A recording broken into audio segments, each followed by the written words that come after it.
What's up, everyone? This is Lan here with another episode of Cheeseheadz Weekly. This is episode number 18 now.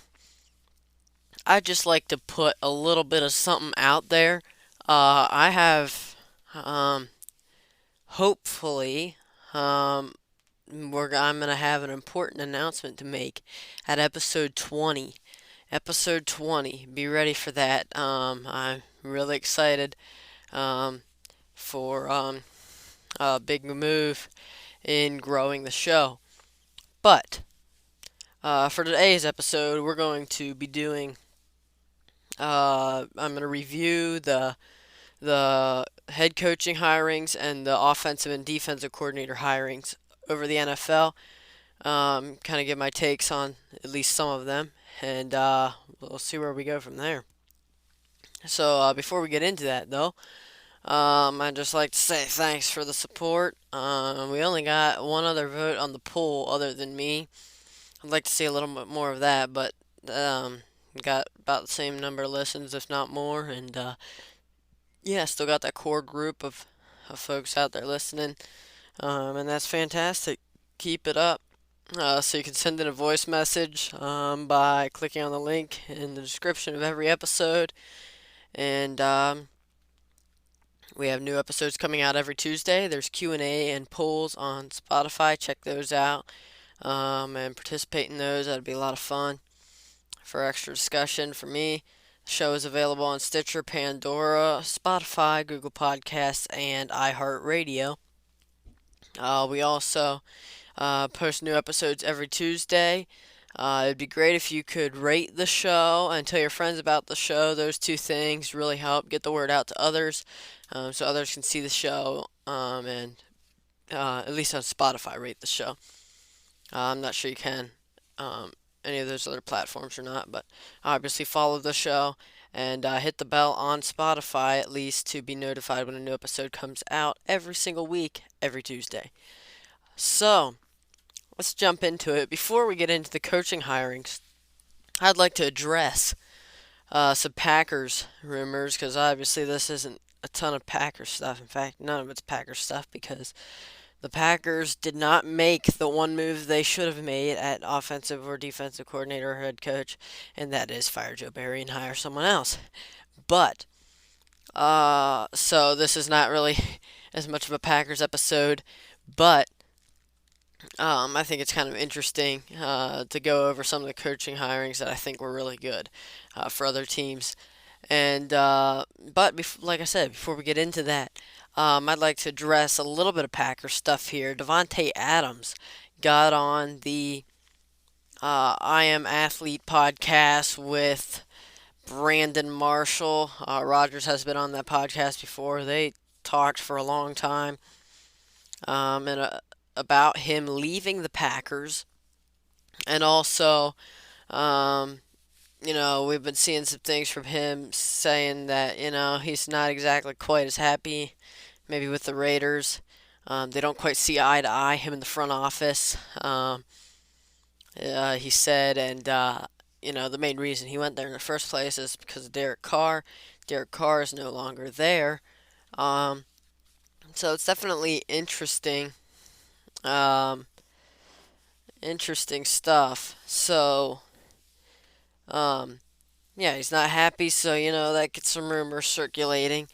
Um, he wasn't happy about going into the last year of his deal with the Packers without a new contract, and so once he got a franchise tagged, he had to make a business decision. Um, Going into the 2022 season, he was franchise tagged, and he wanted to he wanted to be with the Packers if they would have started out by giving him the right contract, but they kind of waited till the end, like right before the trade was happening, and offered him more money than the Raiders did. But at that point, the relationship kind of wasn't broken, really. He just kind of was like, well, yeah, if they were able to give him more money at the beginning, then maybe he would have stayed. But, at that point, he'd already made up his mind and wanted to be with Derek Carr, reunite with him, his former college quarterback there. Um, in Las Vegas. So he said the Rodgers uncertainty made it played a factor in him leaving, and also he said cash flow was a problem for the Packers in negotiating contracts. That's for sure, and that probably, yeah, really made things tough. He said the initial offer from the Packers was under 20 million before the 2021 season. Like their early offer was under 20 million, and he signed a deal um, where he's making 28.5 million a year from the Raiders. So um, he said no bad blood though with the team.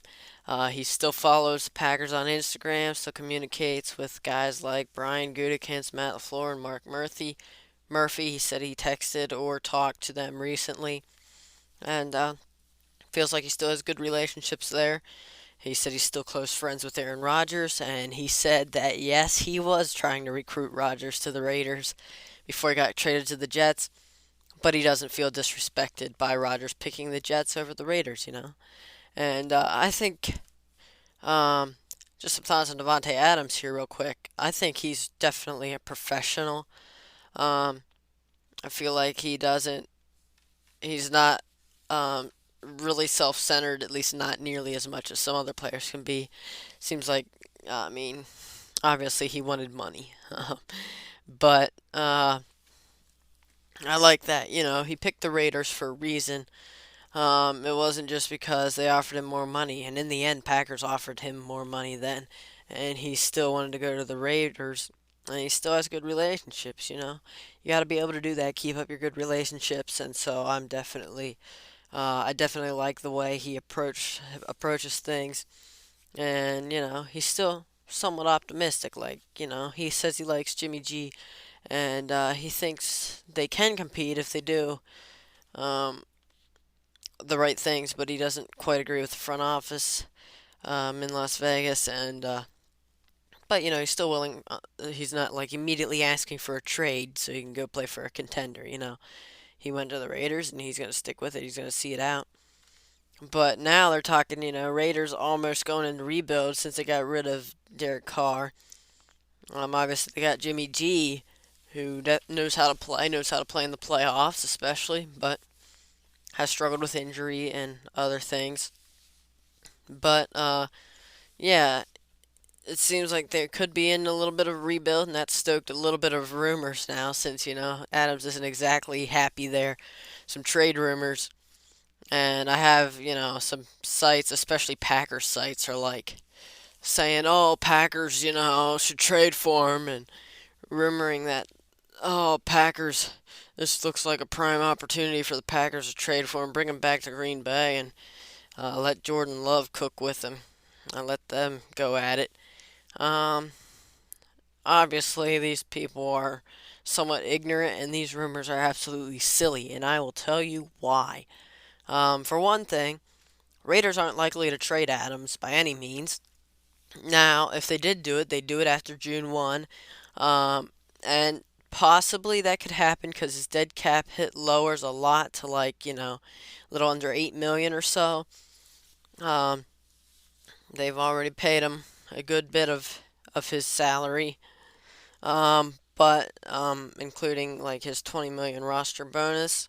But uh, do they want to really want to trade him right now? I don't think so. They traded for him, to contend. I don't think they should have got rid of Derek Carr so soon, but you never know. I don't think Las Vegas as an organization is really that great, especially since they hired Josh McDaniels. I think they did a lot of things wrong, that's for sure. But I don't expect them to just go out and get rid of Adams, right after they got him and invested a lot of money and draft capital to get him. Obviously, the Raiders, if they were smart, they'd have Rich Pisaccia as their head coach right now, and Derek Carr would probably still be there, and they'd be actually pretty good contenders. But as it was, they hired Josh McDaniels. McDaniels had a horrible season. Derek Carr is now gone. Josh McDaniels is still there. They considered Carr the problem. And It remains to be seen if he is, but Saints got him, and I think that was a good move by the Saints. Um, so yeah, Davante Adams is probably not going to be traded, and he's definitely not going to be traded to the Packers. There have been some rumors that he could get traded to the Jets and reunite with Rodgers. That's not happening either because um, he's for one thing, Jets are really low on cap space. They've signed a bunch of guys. They were low a little bit to begin with, especially taking on Rodgers' salary. Packers are probably even lower on cap space. There is absolutely no way they could take on Adams' salary unless they get rid of someone else, unless they're trading players. Which the Jets could do that. Maybe they trade Quinn and Williams. I just don't see it happening, and specifically not with the Packers because um, the um, the Packers, yeah, they do not have near enough cap space to do that. They're not looking to do that. They're looking semi-rebuild. They're not looking to pay a guy a ton of money again, take on another big contract, and while they're sort of trying to rebuild slightly with Jordan Love, mini rebuild, they're not going to be able to contend this season. They just aren't, at least not for the Super Bowl. I could see them making the playoffs, but they're not Super Bowl contenders. At least I don't see it. I guess it's possible if Jordan Love somehow goes out and plays like Patrick Mahomes or something. I don't see that happening. Obviously, that is Patrick Mahomes is a very one of a kind quarterback. Don't see an Adams trade happening. Definitely not to the Packers. So let's head right in to the head coach hirings. I made some rankings, and I will give them to you and semi mini analyze each one. So to start, we have number one. Actually, let's go 5 to 1. Let's start from 5 and go to 1. So, number 5 on the list is Jonathan Gannon, formerly from Philadelphia. Their defensive coordinator, obviously, their defense was great. And so the Cardinals, decide they want, well, for one thing, their organization is a mess. And I don't think really anyone wanted to go there. And so Cardinals kind of had to just make things work. And they went for Gannon, defensive coach. Um, uh, I don't know. I think Gannon is definitely a great defensive coordinator, great defensive coach. Will he really be any better than Cliff Kingsbury as far as elevating their offense, their passing game, just making them into contenders? I don't see it. Um, yeah, I think they definitely kind of reached for him, and they kind of had to because no one else really wanted to go there. And Gannon, he's just looking for head coaching opportunity. Don't love the hire.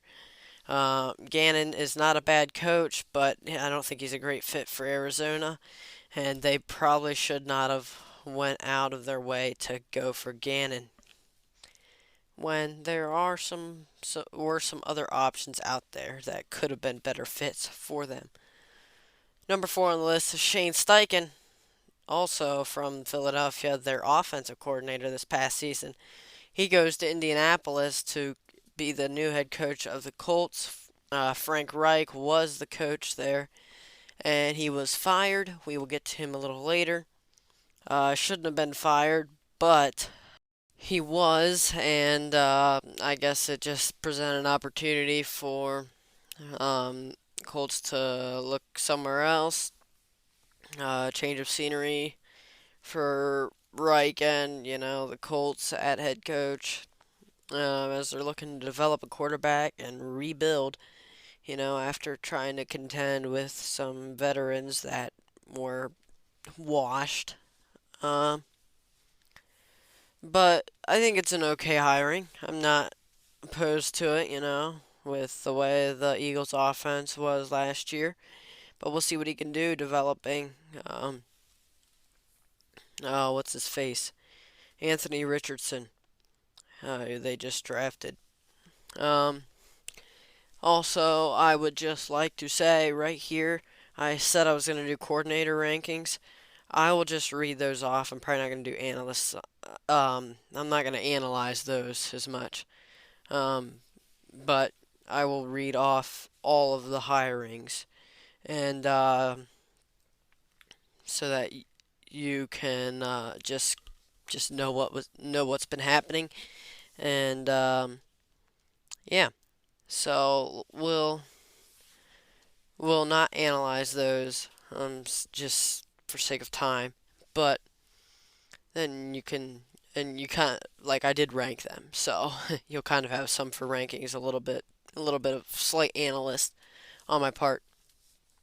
So number three on the list is D'Amico Ryans from Houston or from San Francisco. Used to be their defensive coordinator, but Houston's hiring as their head coach. I think it's probably a good hiring overall. I mean, he is a defensive coach though. Texas fired Lovie Smith. Lovie Smith, I don't think was a horrible coach, but I think he was a defensive coach as well. I don't know. They're looking to rebuild, and they drafted C.J. Stroud and also Will Anderson in some aggressive moves in the first round. But Will Anderson is going to be like a really fun guy for him, I'm sure. And yeah, he's the latest of the great line of defensive coordinators from San Francisco, following Robert Saleh. And Robert Saleh, I think, is a good coach, so I think it's not a bad hiring for the Texans. Um, Sean Payton was hired by the Broncos, the big splash hiring a head coach, but I think, um, yeah, but obviously it's number two, not number one, so you'll see who's at number one. Um, and yeah, I think it's really good for Russell Wilson, who had an atrocious first year in Denver. Yeah, absolute train wreck there, and with Nathaniel Hackett being fired after the first season, obviously they put the blame on Hackett instead of Wilson. You know, getting rid of Hackett, not Wilson, which tends to be what happens when Wilson is the high-paid, guaranteed money guy that don't want to, you don't want to have to pay him a bunch of money and just to lose him. So obviously you're gonna be blaming Hackett. Whether it was his fault or not, I guess we'll find out this year. But Hackett might be better as an OC anyway. We'll see. He'll be offensive coordinator again with Rodgers at the Jets. And yeah, I think Sean Payton was a good hiring overall. Took a year off coaching and then was traded from the Saints to Denver. Number one is Frank Reich. Carolina Panthers hired him after the Colts fired him, and I think that's great hiring. He was also a former quarterbacks coach for the Eagles and uh, helped develop Carson Wentz into a great Super Bowl quarterback. Or, well, he didn't win the Super Bowl himself actually, but he got them there, or mostly there. And Nick Foles took over, and now he is a free agent and a horrible quarterback. Uh, but yeah, that was an incredible run. I think Reich is really good for developing Bryce Young for the quarterbacks, especially. I think he'll be great for a young rebuilding team like the Panthers. So great hiring there. We'll go into my offensive coordinator rankings. Number one, Eric Bieniemy, hired by the Redskins. He probably should be a head coach. Number two, Kellen Moore, hired by the Chargers to replace Joe Lombardi. Number three, Nathaniel Hackett, offensive coordinator, former head coach for the Broncos, hired by the Jets this season to help Rodgers win some games there in New York. Michael Floor was mutually decided to part ways with the Jets and was hired by Sean McVay and the Rams as offensive coordinator again, and I think that's a really good move. I think LaFleur and McVay pair quite nicely together. Bill O'Brien hired by the Patriots. Good move. Um, Todd Monken by the Ravens. Dave Canales by the Buccaneers. He was formerly quarterbacks coach in Seattle. Brian Johnson, just a promotion for the Eagles to replace Shane Steichen, was their quarterback coach last year. Jim Bob Cooter, an old vet guy, you could tell by his name, obviously, and he will be the offensive coordinator in Indianapolis for the Colts. Um, Tim Kelly was hired to replace Todd Downing in Tennessee, and Drew Petzing will replace Cliff Kingsbury as the play caller there with Gannon as their head coach, being a defensive coach and all. Number one for the defensive coordinator rankings is Jairo Evero, former defensive coordinator for the Broncos last year. He was great. Was hired by the Panthers here this year, and I think that is an amazing signing. They got two really great coaches, and I don't even know who their offensive coordinator is right now, but I'm sure he can make it work with Frank Reich as the head coach. Vic Fangio is now the defensive coordinator for the Dolphins. He bounced around a few different places, but a great defensive coach. Brian Flores with the Vikings. He's finally got himself back up to coordinator status after being fired from head coaching the Dolphins. Really good defensive coach, though. I think that's a good hiring, and he wasn't that bad of a head coach either with the Dolphins. But Steve Wilkes was the interim head coach and defensive coordinator then last year for the Panthers, and San Francisco hired him to be their defensive coordinator. Watch out, he's the next Saleh and D'Amico Ryans. Vance Joseph was hired by the Broncos to be their coordinator at defense, and he was defensive coordinator for the Cardinals last year, I believe. Has ties with Sean Payton. Sean Desai, I believe that's how you say his name. Hired from Seattle, I believe, to replace Jonathan Gannon as defensive coordinator for the Eagles. Nick Rallis, formerly from the Eagles, another defensive assistant following Gannon to Arizona. That's number 7. Number 8, Jim Schwartz to the Cleveland Browns. Number 9, Ryan Nielsen to the Falcons. Number 10, Joe Woods to the Saints. I'm pretty sure Ryan Nielsen and Joe Woods just switched teams. I'm not totally sure on that. Pretty sure.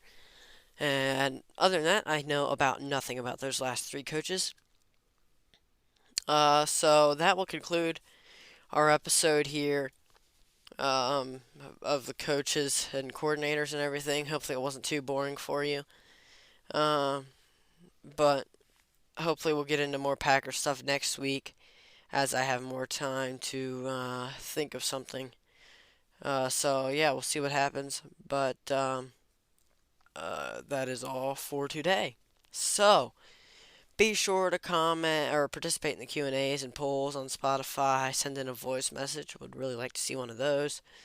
Tell your friends about the show. Rate the show. Follow the show. And new episodes will be out every Tuesday. Thanks for listening today, and I will talk to you later. Goodbye.